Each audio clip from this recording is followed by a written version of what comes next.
नमस्कार, मेरा नाम एच.एस. राणा है। मैं आपका इस चैनल पर स्वागत करता हूँ। मुझे 28 साल एक अधिकारी के रूप में सर्विस करते हुए हैं और इस दौरान कोई भी समय ऐसा नहीं रहा जब मैं स्कूल और कॉलेज जाकर के बच्चों से इंटरेक्शन नहीं किया हो। ये इंटरेक्शन बहुत ही लाभप्रद रहा है, बहुत ही बेनिफिशियल रहा उन बच्चों के लिए जिनके जीवन में ये इंटरेक्शन टर्निंग पॉइंट के रूप में साबित हुआ है। विशेष तौर पर जब मैं सुंदरनगर और पांवटा साहिब में एसडीएम के पद पर तैनात था, उस वक्त मैंने अपना हर वो एक्स्ट्रा समय, हर वो थोड़ा सा फ्री समय इस काम के लिए इस्तेमाल किया जब मैं स्कूल जाकर के बच्चों से इंटरेक्शन किया।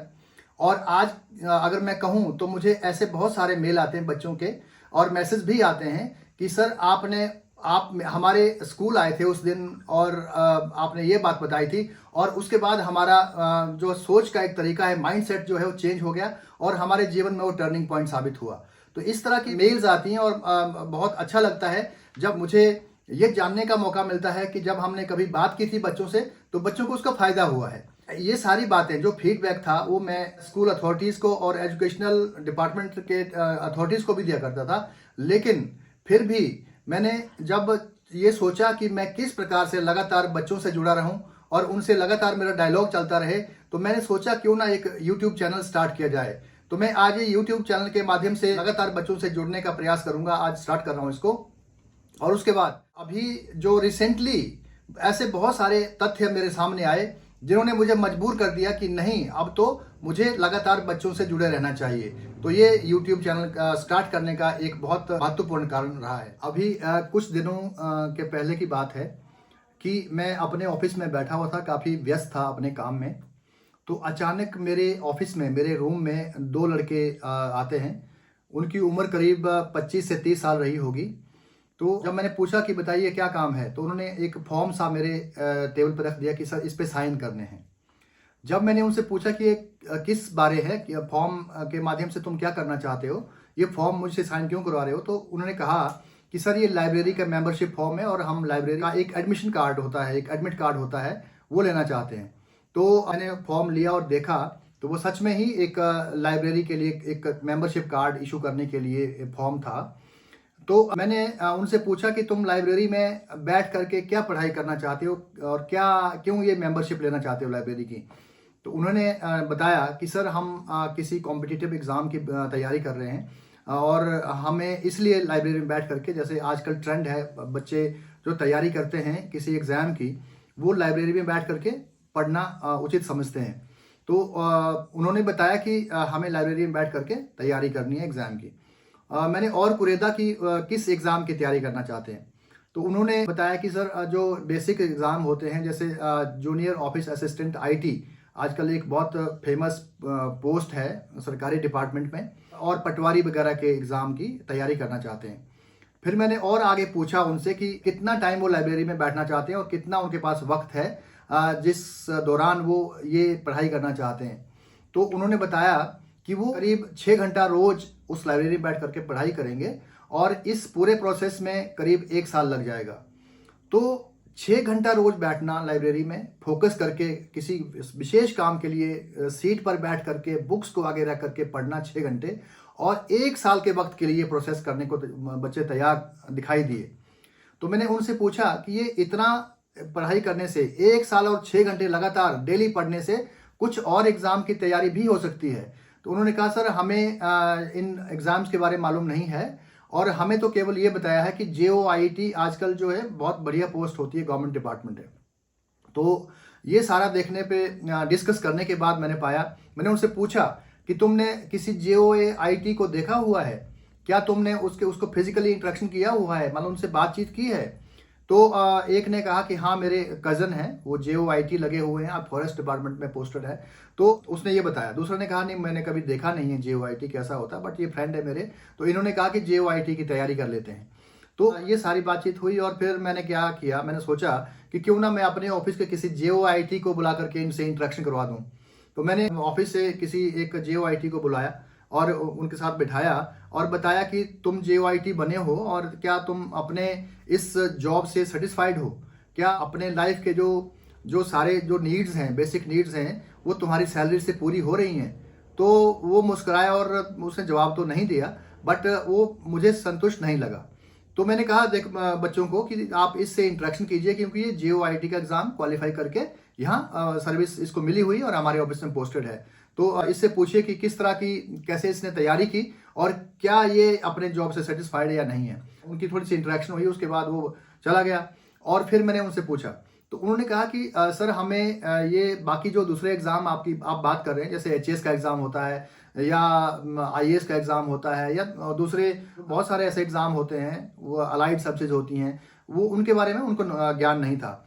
तो मैंने उनको कहा कि आप सोच लीजिए, अगर आपको लगता है कि आप सच में इतना वक्त देने को तैयार हैं, रोज 6 घंटे और लगातार 1 साल के लिए ये समय देने को सच में तैयार हैं, कमिटेड हो, फोकस्ड हो, तो आप मेरे पास आइए वापस और मैं आपको गाइड करूंगा कि किस प्रकार से एग्जाम की तैयारी की जाती है। और वो जो दूसरे एग्जाम है उसमें भी कोई ज़्यादा टाइम रिक्वायरमेंट नहीं होती है। फोकस तरीके से, जैसे वो JOIT की तैयारी करना चाहते थे, उसी तरीके से अगर 1 साल के लिए पढ़ाई कर लेता है कोई व्यक्ति, HAS की, अलाइड सब्जेक्ट्स की या इवन UPSC की, तो मैं नहीं समझता कि वो क्वालिफाई नहीं होता है। तो मैंने उनको वक्त दिया कि आप सोच के आइए और आप मेरे पास आना, मैं आगे फिर से गाइड करूंगा। तो ये कुछ ऐसी घटना घटी मेरे जीवन में कि बच्चों को अभी कहीं ना कहीं बहुत बड़ा गैप है, उनको मालूम नहीं होता है कि कौन सी सर्विस के लिए वो एलिजिबल हैं और कितना वक्त उसकी तैयारी के लिए लगता है। तो ये सारी बातें जो हैं बहुत ज़रूरी हैं कि हम बच्चों तक पहुंचाएं। ऐसी ही दूसरी घटना मेरे जीवन में रिसेंटली और घटी। जब मैं अपने पैतृक गांव गया, तो छुट्टी पे था, तो वहाँ घर गया हुआ था और गांव में काफ़ी सभी लोगों से मिलना जुलना होता है नॉर्मली। तो वहाँ पर एक लोकल हमारे पॉलिटिकल लीडर हैं, वो वहाँ पर आए हुए थे और काफ़ी सारे लोग वहाँ पर इकट्ठा हुए थे और उनसे अपनी समस्याओं के बारे में बातचीत कर रहे थे। तो मैं भी जाके बैठ गया, उसने मुझे बुलाया तो मैं वहाँ जाके बैठ गया और हमारी भी बातचीत होनी शुरू हुई। उतने बहुत सारे लोग थे और उतने में एक व्यक्ति आता है जो मेरे हिसाब से जो 60-70 वर्ष के बीच में उसकी आयु रही होगी और उनके साथ उनका पुत्र था। तो पुत्र ने 12th क्लास क्वालिफाई की थी और कोई ITI से डिप्लोमा किया था। तो वो वहाँ पर एप्लीकेशन लेकर के आते हैं, मैं साइड में मैं बैठा हुआ था और नेताजी बैठे हुए थे। तो वो जो बुजुर्ग व्यक्ति थे अपने बेटे के साथ आए हुए थे और वो एकदम उन नेताजी के पांव पड़ जाते हैं कि नेताजी, मेरे इस बच्चे ने 12th पास किया है और इसके बाद जो है इसने ITI का डिप्लोमा कर लिया है, तो आप कृपा करके कहीं इसको नौकरी पर लगा दीजिए। गवर्नमेंट डिपार्टमेंट में नौकरी मांग रहे थे। तो वो नेताजी ने कहा ठीक है, कोई बात नहीं, मैं कोशिश करूंगा, आप छोड़ जाइए अपने डॉक्यूमेंट। और वो बार बार जो है नेताजी के पांव पकड़ रहे थे और वो बच्चे ने पांव नहीं पकड़े, स्पर्श नहीं किए उस नेताजी के।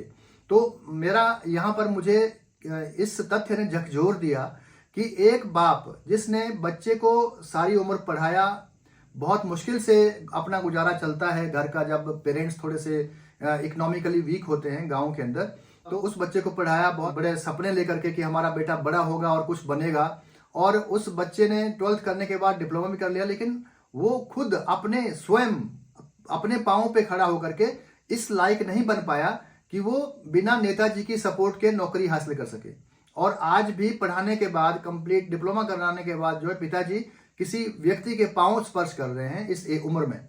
तो ये बहुत बुरी बात लगी मुझे और ये भी मुझे लगा कि यहाँ भी कहीं ना कहीं गैप है और ऐसे बच्चों से भी बात करना जरूरी है। इसीलिए कोई ना कोई माध्यम होना चाहिए जिससे इन ऐसे बच्चों से बात की जा सके। ऐसी ही घटना, तीसरी घटना जो मैं यहाँ कह रहा हूँ, मेरे जीवन में अभी घटी। जब मैं यहाँ लोकल कॉलेज में जा रहा था तो वहाँ रास्ते में कॉलेज के साथ ही कुछ बच्चे खड़े थे, तो 2 बच्चों को मैंने बुलाया और उनसे बातचीत करना शुरू किया।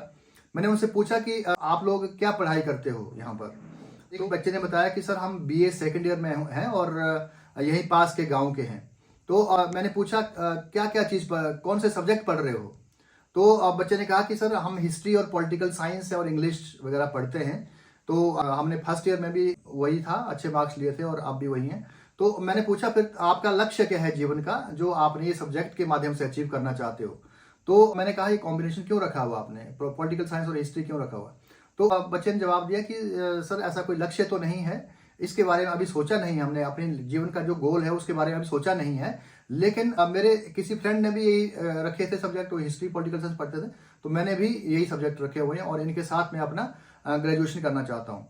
तो अब मुझे यहाँ पर ये बात खटकी कि आज जो बच्चा BA सेकेंड ईयर में पढ़ता है वो बहुत सीनियर हो चुका है लाइफ में, तो उसको मालूम नहीं है कि अपना लक्ष्य क्या है जीवन का, क्या वो पढ़ना चाहता है, कैसे अपना जो अपने परिवार की और अपनी जो आजीविका है उसको कैसे कमाना चाहता है, कैसे अर्जित करना चाहता है।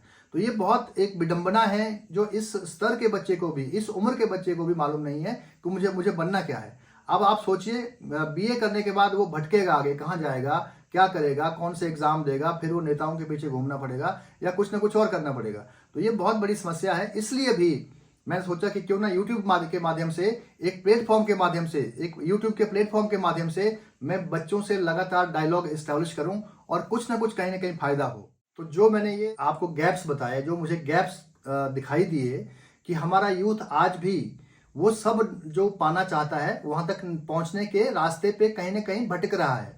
इस गैप को फिल करने के लिए मैंने ये चैनल एक गाइडेंस के रूप में स्टार्ट किया है। और मैं आपसे चाहूंगा कि आप इस कमेंट सेक्शन में, इस वीडियो के और इस चैनल के कमेंट सेक्शन में जाकर के आप मुझे बताएं कि आपको किस प्रकार की गाइडेंस चाहिए। बेसिकली और finally my motive of starting this YouTube channel is empowering of the youth of India. तो एम्पावरमेंट के ऊपर मैं ये काम करना चाहता हूँ, जिससे हमारे यूथ हैं, जो हमारा युवा है, उनको वो एम्पावर हो, उनको शक्ति मिले और उनको मालूम पड़े कि कैसे कैसे लाइफ में आगे चैलेंज आते हैं और उनको कैसे कोप अप करना पड़ता है। तो आप आइए और इस चैनल में मुझे बताएं, मुझे भी गाइड करें कि किस प्रकार का कंटेंट आपको चाहिए, किस प्रकार का नॉलेज आप चाहते हैं कि इस चैनल से आपको मिले। तो आइए इस जर्नी में मेरे साथ चलें और मैं हर कदम पर आपका साथ दूंगा। और ये जो चैनल है ये एक जर्नी है हमारी। इस जर्नी में साथ साथ चल करके हम किसी मंजिल तक पहुंचने का प्रयास करेंगे। मैं आपको विश्वास दिलाता हूं, आपको उस मंजिल तक साथ देने का मैं वायदा करता हूं। जय हिंद, जय भारत।